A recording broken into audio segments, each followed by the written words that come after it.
New connections for residential meter upgrades. We also do an awful lot of faults and emergency work. So basically, a line comes down or something goes on fire, a connection burns out, we'd be sent out to fix it. We have a first response here, a shift service as well, and they're kind of the guys on the ground that get the first call, and then we go out and follow up to fix people's power when it's off.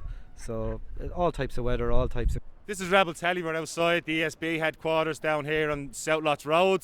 We're with Shane, who's the shop steward for the IWU, and they're outside picketing now. Shane, can you tell us why you're here today? Basically, we're here today because ESB management have excluded us from a consultation process regarding the outsourcing of our work to private contractors, pretty much by virtue of the fact that we're a member of a union that they refuse to recognise. So that's why we're here today. So Shane, can you tell us what you hope to achieve today? There seems to be a lot of the lads out today in support. So can you tell us what you want to achieve with this strike? Yeah, look, we have the best part of 600 members now at this stage, which is a huge portion of the network technician category.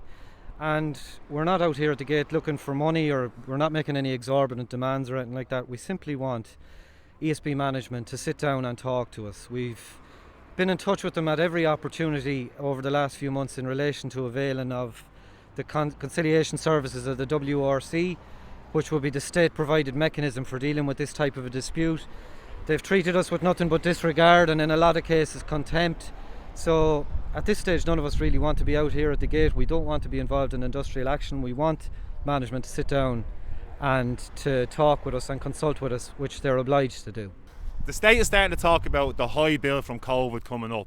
And a lot of Fine Gael's policies in the past has been about privatisation of different services in the country.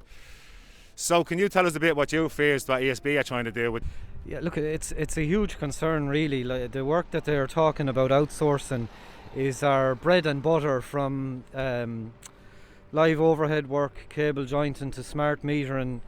It's our bread and butter really. It's what we rely on, what we're dependent on, and if the ESB are allowed to continue with this course of action, it could have much worse implications for other organisations and bodies and employers in the country. And finally, Shane, have you got a message for other workers that are going to be facing this situation in the future? And what can you talk to other workers just about putting up a fight for workers' rights going forward and stuff? I think so. I think all down through this process we've established a good union. We're independent, we're strong-willed, we're not going to be swayed, bullied or intimidated, and I'd advise other people in similar predicaments to stand up for what they believe in, stand up for your rights, educate yourself as regards the legislation, the procedures and policies that are provided by the state when you're involved in this kind of a dispute. Make yourself aware and be strong.